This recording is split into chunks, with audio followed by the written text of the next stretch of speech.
Hey there, ladies, Claire here, and today I wanted to talk about planning for success and what that means when I'm talking about how to plan out the year.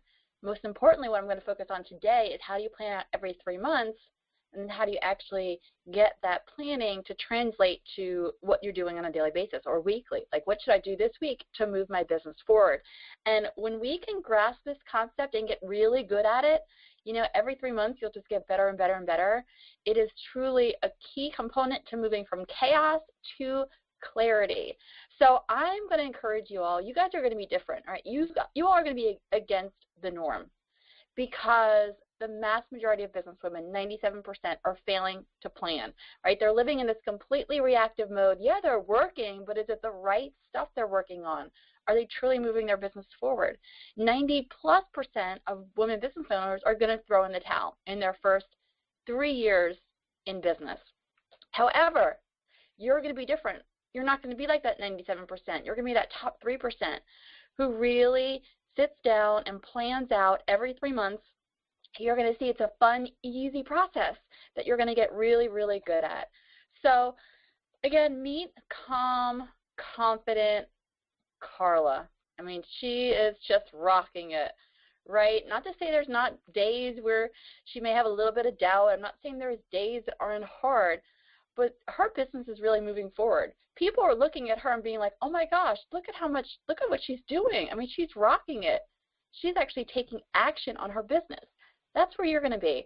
And she feels this way, and she's getting the results, these results that are compounded on each other because she has a clear direction. It sounds so simple, but again, 97% of people do not know exactly where they want to be. They just have this vague idea. They want more money, more clients. But she's going to be different. She's going to know exactly where she's going, which is her success vision. And every 3 months, she's going to think strategically. And every 3 months, she's going to get clear on how to get there. What should I focus on the next 3 months, right? Her 3-month success plan to help get her where she wants to be. And this piece, she's actually going to use her priorities. She's using her priorities, her 3-month success plan, to consistently guide her work each week. So she gets really good at reviewing her plan weekly and asking, okay, now what? Now what? What are the things I can do to move my business forward? All right. So there are lots of different levels of planning. And there's this high-level strategic thinking, which is, where am I going to be at the end of the year, my success vision, and your 3-month success plans. Every 3 months figuring out, okay, I know where I want to go, but how am I going to get there? What am I going to actually focus on? What work am I committing to doing over the next 3 months? And then it comes down to the high-level strategic thinking guiding our day-to-day decisions. So there's got to be some way that we keep this 3-month success plan front and center. It's not just an activity that we put away in a drawer, in a drawer somewhere. And we use that plan to get really good at asking ourselves, okay, now what? What are the very next steps? We chunk that big project down. We don't need to know every single step in detail to make that happen at all. We're not going to. Let's not let that trip us up, that we don't feel like we have all of our ducks in a row. It's just, what is the very next step to get some momentum going on this plan? And then it actually feeds down to moving your success forward weekly, where you're actually blocking out chunks of time in your calendar. You're getting them on your calendar. Next actions or to-dos, you can think of those as like intentions, right? You intend to do it. You want to do it. But when you actually block out time in your calendar, you can actually turn those intentions into commitments and blocking them out. So you'll see, again, the vision feeds into the success plan feeds into what you're doing that week, and it actually then feeds into your calendar. Okay. So I'm really going to be focusing on your 3-month success plan, but again, it comes from your year success vision. And this is knowing exactly where you're going to be at the end of the year in your business and in your life. And again, I do this at the beginning part of every year. You could do it towards the end of the year for the upcoming year. I do it at the beginning part of the year, generally speaking, the beginning part of January. Some people might want to do it in December. because they feel like they're going to get, a jump on it, whatever works best for you. Or if you don't have one now, just sit on down and do it now, regardless of how much time is left in the end of the year. Because this is a habit, and this is a skill we're just going to get better and better and better at. But ultimately, if you're doing it for the year, so let's say it's the beginning of 2015, I'm sitting on down, and I am getting super clear on where I'm going to be at the end of the year. And as I'm sure you've heard me say before, I visualize a bridge. The beginning part of the year, I'm at the beginning of the bridge. And I'm purposely creating a gap for myself in my business, in my life, between where I'm at and where I want to be. Even every year when I have a phenomenal year, I'm purposely creating a new gap at the beginning of the year. And get clear on where I'm at, and I'm clear on where I'm going to be at the end of the year, the end of the bridge. So ultimately what I'm figuring out is, well, think of this, it looks like a plate, right? What is going to be on your plate this year? What's most important to you for you to have a productive, blessed, joyful year? We can't do it all, ladies. We can't put everything on our plate, or else it's overflowing and we feel like we're doing nothing incredibly well. So these are my 8 categories of my plate, and they're not equally distributed, right? I know these look like equal slices of the pie, but I've got 2 business and professional development, which I'll talk about. Then I've got my family and relationships, my relationship with my husband and the type of mom I am, and daughter and sister and friend, and health and wellness, right? What I'm putting into my body, my movement, my exercise, my stress reduction, personal growth, how I'm growing into this is different from professional development. Professional development is growing into the businesswoman that I want to be. Personal growth is all about me and filling my own bucket and my own interests and hobbies and faith and inspiration, my time with God. And finances, our personal finances, for retirement and college savings and a monthly spending plan and whatever that might look like for you, and the community and making a difference. Is this an important year for me to volunteer in Dylan's school, and what role do I want to play there? So these are my 8 categories, but they might not be your 8 categories. So figure out what your plate is essentially going to be. That's the first step. And then we just get really clear. And again, I sit on down, it's like I'm dreaming. Dream a bigger dream, and I picture my future self. It's at the end of the year, and I am glowing. Oh my gosh, I'm like, oh my God, this has been the best year ever. Claire, you're not going to believe where you're going to be at the end of the year. And it's your destination, and it's your results. For Success Vision, you don't need to figure out how the heck am I going to get there. It's just, what do you want your results to be? And this is where, for my faith, I'm, of course, getting God completely involved and asking Him to guide me, asking Him to give me the thoughts of where to be at the end of the year, doing this in cooperation with Him. And again, when I say a successful year, that's my definition of a blessed, productive, joyful year. And every year that definition might look very different. So your business, where are you going to be at the end of the year? Like, what's your income level, or the number of clients, or the type of clients, or the type of programs you're offering? Maybe you've achieved a certain level, a certain award, or a certain number of folks on your list. You've got a waiting list for your business. So that's mine. I've got a waiting list of high-end clients wanting to work with me for FastPath mentoring. I've become this highly sought-after mentor for mompreneurs.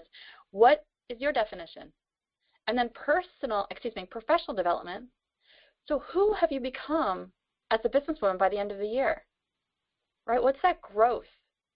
Are you this confident woman? Or the new habits, how you're running your business, how is that different? You're on top of your finances, you get your email inbox down to 0 every week, that you have a 3-month success plan, you're clear on what you're doing and what you're focusing on. Maybe it's field related, like expertise. Maybe you're a massage therapist and you've learned that you've become competent in a new modality. So who are you as a businesswoman? And the way that I do that is I create in each of those categories. So for business, I create 3 big descriptive statements, and each statement is not a sentence. One descriptive statement might be 3 or 4 sentences. It paints a clear picture of where I'm going to be and how it's going to feel, and like the vivid details. So for business and professional development, I've got 6 big descriptive statements, and I do that for the rest of my life as well.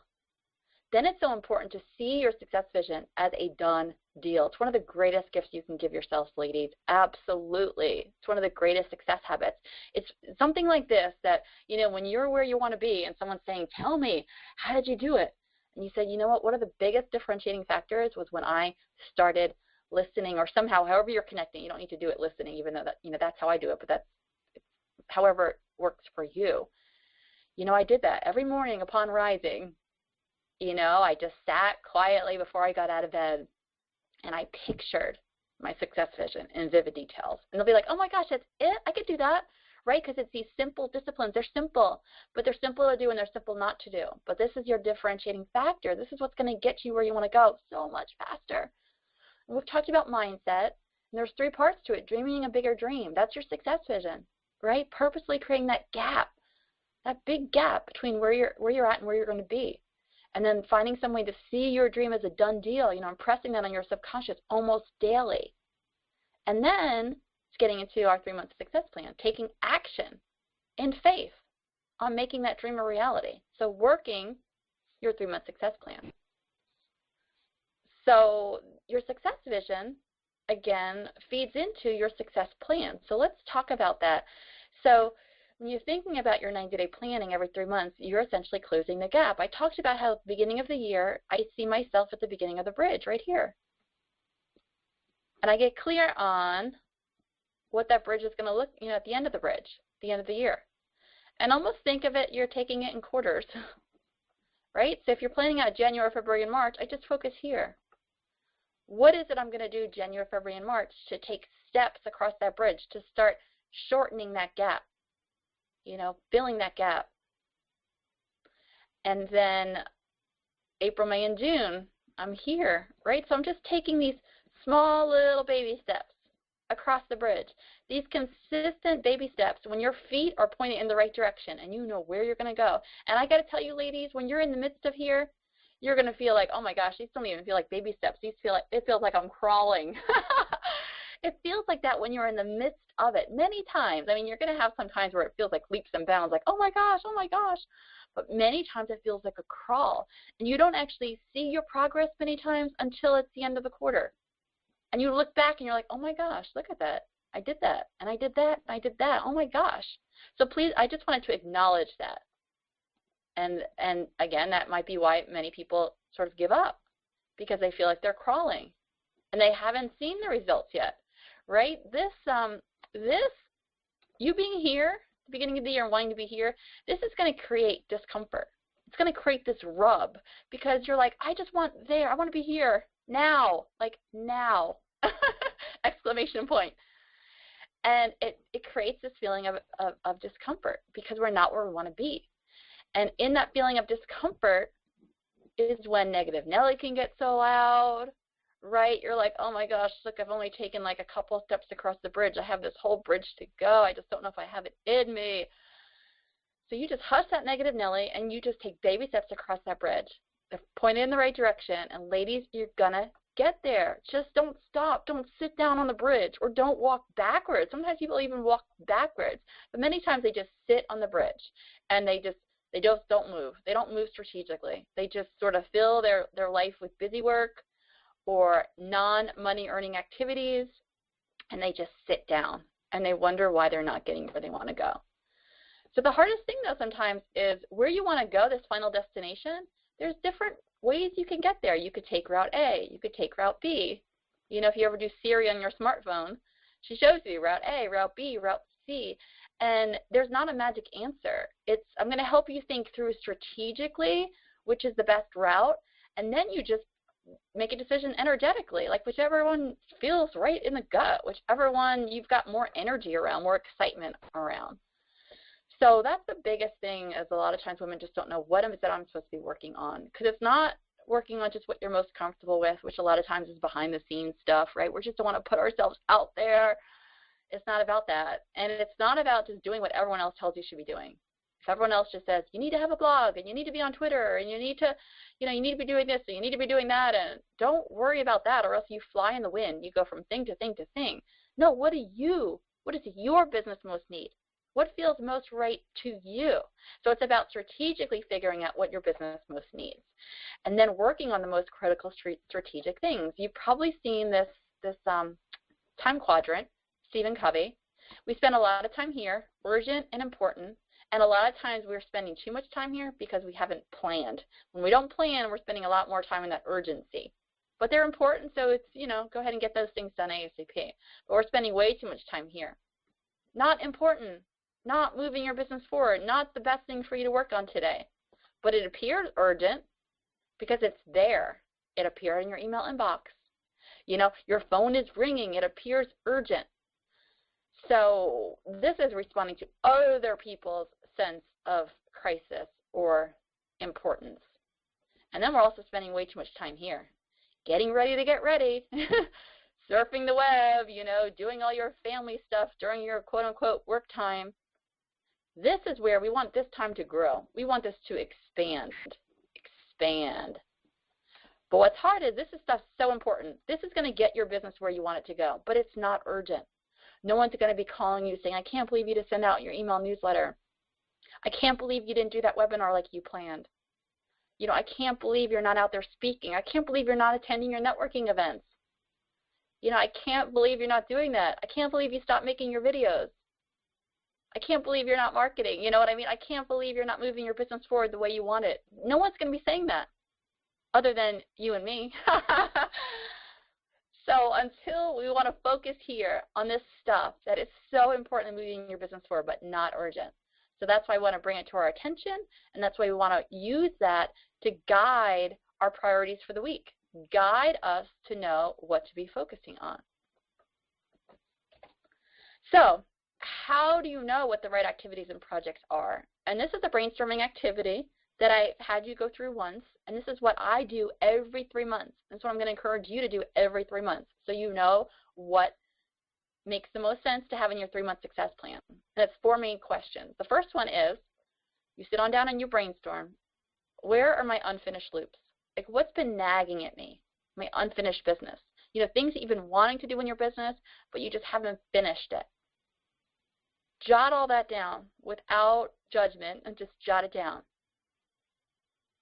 Because whatever's been nagging at you is draining you more than you know. If you're like, oh my gosh, I can't believe my website's not up, or oh my gosh, I can't believe I still didn't get my email newsletter up and running. Oh my gosh, I can't believe I didn't do this. I can't believe I didn't do that. Oh, these business cards are sitting here calling my name.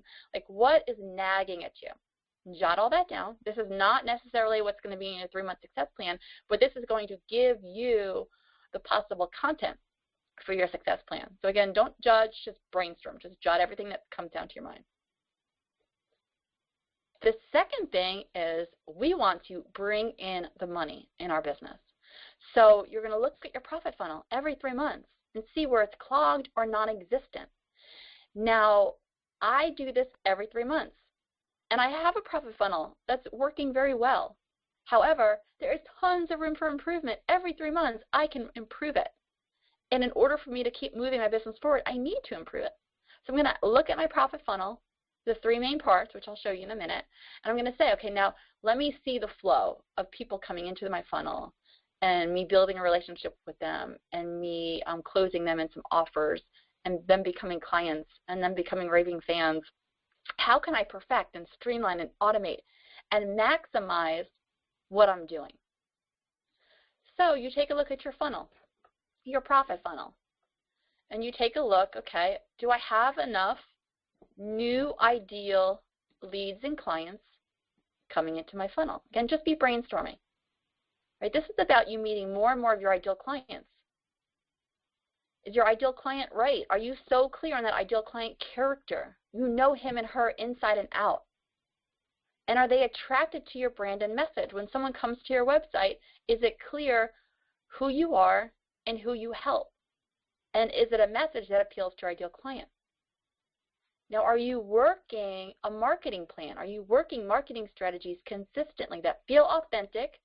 They fit you, they fit your personality, they fit the amount of time you've got to work your business, and it's built around you meeting your ideal clients, where he or she is at, and where they're at and where they'd be open to hearing your message. So are you working your marketing plan consistently? And does your marketing plan have both online and offline strategies, and some strategies that we call these rinse and repeat strategies that you're just doing consistently, right? You're writing a blog post every week. You get your process down pat when you're doing it, and you're doing it consistently. You're offering a webinar, every month, and you're doing that consistently. So do you have those rinse and repeat strategies? So where can that top of your funnel be perfected, maximized, streamlined? Then what about when people enter your funnel? How about your keep in touch? How is that going with deepening the relationship? So part of it is just making sure you're doing that consistently, that whatever your keep in touch strategy is, let's say it's an email newsletter, you're doing it consistently. And you're going to get better and better and better and better at it. If it's videos, you're going to get better and better. If it's writing, you're going to get better and better. And you're doing all of this, not stressing out about SEO and about this and about that. You're just speak to your ideal client. And the longer you're in business, the more you're going to know what it is that's keeping them up at night, what they're struggling with, what they want to learn about, what they would type into Google. What are they typing into Google? Okay, but you're just deepening that relationship with them. You're being that consistent presence. And then what about the bottom part of your funnel? All these people that have been entering your funnel, you're keeping in touch with them. Are they converting into clients, or are things stuck here? I mean, are your offers irresistible? Retake a look at your sales pages. Do you want to tweak any of the language? The pricing, the offerings, can you perfect them? Or it might just be the sales conversion. Sales conversion is either a sales page, or in so many times it's you actually having a conversation with a human being. That sales conversation, whatever you call it. So for me, if it's a profit funnel tune-up, do I have enough people that are signing up for that? If I don't have enough people signing up for it, then I know that I'm not asking enough, giving that invitation out. Or maybe I've got plenty of people signing up, but no one's becoming a client. Then I've got to perfect my conversation. Excuse me. So where can it be perfected? So that's the second thing I'm going to look at is my profit funnel. The third thing is looking at the way you're working your business. So asking, which of my work habits might have slipped, might be tripping me up. So again, just no judgment, just jot this down. How are you managing your time? Do you think that's going well? Or can there be improvement? Is negative Nelly keeping you stuck and doubting? That's going to keep you spinning your wheels, not in a good place. Or are you able to hush her up pretty quickly? How organized are you? Or do you feel disorganized, like things are slipping through the cracks? How about how good you're doing with processing your stuff, right? All the stuff that's coming into you. Your creative ideas, your emails, papers, receipts. Are you always running around late, seeming frazzled? Are you planning out your work, or are you living in this reactive mode? How about the finances of your business, the paperwork of your business? Again, no judgment, but jot down some places where your work habits might be tripping you up. And then last but not least, this fourth one here, looking at your time drains. Asking yourself, where am I spending more time than I should? Where are my time and energy drains? If you're like, oh my gosh, I so don't want to do such and such. I know I got to do it, but I don't want to do it. What is that? There's got to be a better way. There's either a better way to make it more enjoyable for you, or do you even need to do it? Can someone else do it? So if you've got any of those time and energy drains, where it's an energy drain or time, you're like, oh my gosh, this is taking me way too much time, right? I mean, my time could be better spent on marketing and working with my clients and having sales conversations. There's might be places where your system is broken. So look at all that, your time and your energy drains, and jotting that down. Then from there, from all of that brainstorming, it's going to get pretty clear. You're going to see themes, projects to work on. And this is just a guideline, but I think between 4 to 6 projects, and they could be varying sizes, so that's why I'm just giving a ballpark number. But for business and professional development, right, I'm not talking about the rest of your life, but for your business, 4 to 6 projects can make sense every 3 months. And what you just jotted down, that's where I would go for your content. Your 4 to 6 projects are in there. And then you just, again, think through which makes the most sense. What feels right in the gut? Energetically, like what you have more energy around, excitement. momentum. And then from that, one thing that I do like to do is I like to give themes to my months. So maybe I've got 2 to 3 projects for October, 2 to 3 for November, maybe 1 for December. And I normally have my due date, if you will, by the end of the month. So it's just, then I just focus on those first 2 projects, let's say in October, instead of looking at my entire 3-month success plan. It works well for me. It does not need to be like that. Another thing is figuring out where and how you're going to keep it front and center, your 3-month success plan. I mean, you could type it up in a Word document. You could put it on, a whiteboard in your office, but somehow you're going to want to keep that front and center. So ask yourself that, where will your success plan be? How frequently and when will you look at it? So my success plan is in IQtel. I'm going to look at it ideally weekly during my weekly review meeting, when I'm going to just look at my projects, the projects that are on my plate for that month, and say, now what? Now what? What can I do to move this forward? And then that success plan translating into your weekly next actions, right? So they become to-dos, and I schedule days to actually do them. But I can tell you that would not happen if I didn't consciously have that success habit of looking at my success plan weekly and saying, now what? Now what? Now what? This quadrant 2 activity that's so important for me to get where I want to go, but not urgent, it would just be on the back burner. It would just be nagging at me versus actually making its way to the calendar. So again, I keep mine in IQtel, but yours might be on a whiteboard in your office. Maybe you email like your October goal, or October, November, and December, and you email every Monday at followupthen.com, and you just type up an email to yourself, hey Claire, you can do it. Here's your 3-month success plan. Boom, boom, boom, boom, boom. What are you going to do this week to move things forward?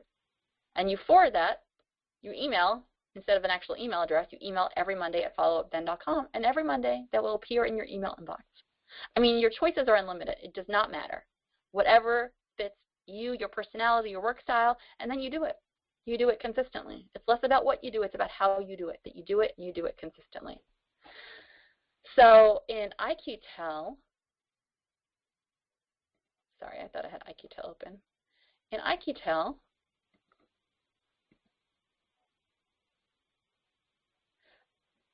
again, I mentioned how my 3-month success plan I see as my projects.